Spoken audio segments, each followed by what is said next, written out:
Now you can use GPS tracker and message service. So tester A can see the information of device B.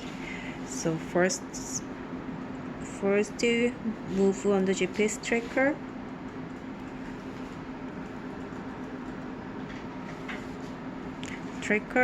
You can see the information from the device B, which is location, temperature, humidity, and barometer.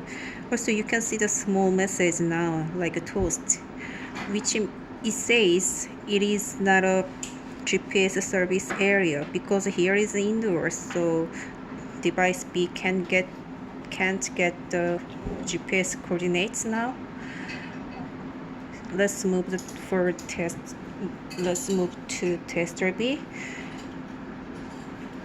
You can see the information of device A on the tester B mobile phone. Click here, GPS tracker, and you can see the information, location, which are location, temperature, humidity, and barometer as well. Also, the small message says this device no response GPS info because here is indoor, so device A can't get the GPS coordinates now.